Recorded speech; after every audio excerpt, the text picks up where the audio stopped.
Hi hello வணக்கம். இது உங்கள் சிவி ஜோன் சொல்ல எப்படி இருக்கீங்க? இப்போ பார்த்தீங்கன்னா ஒஸ்ட்டு பர்ஃபார்மன்ஸ் அந்த ஒரு டாஸ்க் போச்சு. அதில் பார்த்தீங்கன்னா ஜெப்ரி வந்து ரயான் அண்ட் சௌந்தர்யாவை சொன்னார், சூப்பராக சொன்னார். அதுக்கப்புறம் ரஞ்சித் சார் வந்துட்டு அன்ஷிதா அண்ட் சௌந்தர்யாவை சொன்னார். அதுக்கப்புறம் தீபக் வந்துட்டு அருண் அண்ட் சௌந்தர்யா வந்துட்டு சொன்னாப்புல. அப்புறம் பவித்ரா வந்துட்டு சௌந்தர்யா அண்ட் ரயானா சொன்னாங்க. அதுக்கப்புறம் ஜாக்லி வந்துட்டு சௌந்தர்யாவை சொல்லிவிட்டு சௌந்தர்யாவுக்கு என்ன சொன்னாங்கன்னா, அதுக்கு அவன் மட்டும் காரணம் கிடையாது, உன்னோட டீமும் தான் சேர்த்து சொன்னாங்க.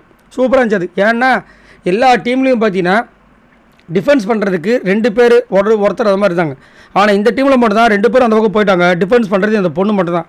அதனால தான் வகையாக மாட்டாங்க, அவங்களால முடியல. ஸோ அந்த விஷயத்தை அழகாக எடுத்து வச்சுருந்தாங்க, நல்லா இருந்துச்சு. அதுக்கப்புறம் மன்ஷிதாவை போட்டு புரட்டி எடுத்தாங்க, வழக்கம் போல் எல்லாருமே புரட்டி எடுத்த மாதிரி. ஏன்னா அவங்க வந்துட்டு கேமில் போட்டது ரொம்ப மோசமாக இருந்துச்சு. அதே மாதிரி எல்லாரையும் நடிகைன்னு சொன்னது, அதுக்கப்புறம் அடுத்தவங்களை ப்ரொவோக் பண்ணது, ரூல்ஸ் பிரேக் பண்ணது, இது மாதிரி எல்லாத்தையும் வச்சாங்க. இதில் வந்துட்டு ட்ரிகர் ஆவாங்க, அன்ஷிதா கோவப்படுவாங்க அப்படின்னு நம்மளுக்கு தெரியும். ஆனால் அவங்கள சொன்னதுனால இன்னொருத்தர் டென்ஷன் ஆகிட்டார். யாரை பார்த்தா விஜய் விஷால். என்னங்க சொல்கிறீங்க, அவர் ஏன் டென்ஷன் ஆனார்? அவர் வந்து தர்ஷிகாவை கலாச்சா தானே டென்ஷன் ஆவார் கேட்டிங்கன்னா, தர்ஷிகா இப்போ இல்லை. அதனால் வந்து அசீன் கூட இருக்கிறதுனால டென்ஷன் ஆகிறாருன்னு தெரில. ஃபிசிக்கல் கேமை தாண்டி நம்பிக்கை துரோகமாக நான் இந்த ஒஸ்ட்டு பர்ஃபார்மன்ஸாக பார்க்குறேன்னார். அப்பயே பிடிச்சிட்டேன், ரைட்ரா. இப்போ விஜய் விஷால் வந்துட்டு ஜாக்லின் தான் சொல்ல போகிறாருன்னு என்ன சொன்னார்னா, ஒருத்தங்களை பேசி கொண்டு போயிட்டு, அதாவது டீல் பேசி கொண்டு போயிட்டு அப்புறமா நமக்கு சாதகமாக முடியும் போது அவங்கள கழட்டி விடுறது சரியில்லைன்ற மாதிரி சொல்கிறாங்க. ஓஹோ, ஜாக்லின் தேவையா அவங்களுக்கு? அன்றைக்கி வந்துட்டு நீங்கள் நைட்டு வந்துட்டு விஜய் விஷால் கிட்ட பேசுனீங்களே, இப்போ வைக்கிறார் ஆப்பு அப்படின்ற மாதிரி இருந்துச்சு. அதுக்கப்புறம் என்ன சொல்கிறாருன்னா, பிகாஸ் இவங்க எந்த டீம் கூட வந்து அலையன்ஸ் வச்சாங்களோ அதுக்கு தாண்டி அதை தாண்டி இன்னொரு டீம் கூடயும் இவங்க அலையன்ஸ் வச்சுருந்தாங்க, இது யாருக்குமே தெரியாதுன்ட்டார். இவங்க மூஞ்சி மாறி போச்சு ஜாக்லினுக்கு. இது என்னடா புது கதையாக இருக்குது, நான் எப்படா வச்சேன் அப்படின்னு. ஆனால் ஒரு விஷயம் சொல்லியிருக்காங்க, விளையாடும் போது இங்கே பாரு விஷால், நானும் வரமாட்டேன் நீயும் வரக்கூடாது, பேச்சாக இருக்கணும் அப்படின்ற மாதிரி கிண்டல் பண்ணியிருக்காங்க. அதை அவர் புஷ்ட்டு ஸ்ட்ரெயிட்டாக வந்து இந்த மாதிரி சொல்லிட்டார்.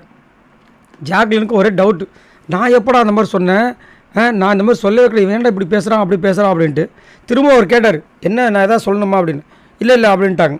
அப்போ இவங்க ஏதோ ஒன்று பேசியிருக்காங்கன்றது அவங்க மைண்டுக்குள்ளே இருந்திருக்கும் போல, இல்லைன்னா அவங்க பேசியிருப்பாங்க. ரைட். திரும்ப என்ன பண்ணுறாங்க, எல்லாம் முடிஞ்சதுக்கப்புறமா விஷாலை கூப்பிட்றாங்க. இல்லை நம்ம இதை கேட்டே ஆகணும் அப்படின்னும் போது ரயான் முன்னாடி சொல்லிட்டார், இல்லை நம்ம நார்மலாக விளையாடும்போது நம்ம சொல்லியிருந்தோம்ல, இங்கே வராதிங்களா நாங்களும் வரமாட்டோம் அப்படின்னு, அதை தான் ஒரு டீல்னு சொல்கிறேன்னு நினைக்கிறேன் அப்படின்போது கூப்பிட்றாங்க. என்ன விஜய் விஷால் இங்கே வாழும்போது அவர் வராரு. வந்தோடனே கேட்குறாரு என்ன விஷயம் அப்படின்போது, இல்லை நீ வந்துட்டு நாங்கள் டீல் போட்டேன்னு சொன்னால, யார்கிட்ட போட்ட சொல்லு அப்படின்னா, எங்கள் கூட தான் அப்படின்றாரு. உங்கள் கூட நான் எப்போ டீல் போட்டேன்னா, ஆமாம் நாங்கள் வரும்போது எங்ககிட்ட நீங்கள் வராதிங்க, உங்ககிட்ட நாங்கள் வரமாட்டோன்னு சொன்னீங்களா இல்லையா, அதுக்கு பேர் டீல் தானேன்றாரு. பா, எவ்வளோ அக்யூரேட்டாக செம்மையாக கண்டுபிடிச்சிருக்காருல. ஸோ அதை சொன்னவொடனே இவங்க சொல்லிட்டாங்க, இங்கே பாருங்கள் விஜய் விஷால், நாங்கள் அந்த மாதிரி பண்ணவே கிடையாது, நீங்கள் தான் அந்த மாதிரி வந்துட்டு பிங்க் டீமுக்கு ஹெல்ப் பண்ணிட்டு இருந்தீங்க. அதே மாதிரி லாஸ்ட்டாக வெளியே வரும்போது கூட வந்து உங்ககிட்ட இருக்கிற கல்ல பிங்க் டீமுக்கு தான் போட்டு போனீங்க, அதை முதல் ஞாபகம் வச்சுக்குங்கன்ற மாதிரி பேசினாங்க. பட் இருந்தாலும் இங்கே விஜய் விஷால் கேப்டன்றதை மறந்து ஃபுல்லாக அன்ஷிதாக்கு சொம்பாக தூக்குறாரு, அண்டாவாக தூக்குறாரு. இது ஏன் பண்ணுறாருன்னு தெரியல. சரி, நீங்கள் உங்களோட கருத்தை சொல்லுங்கள். பாய் நண்பரில்.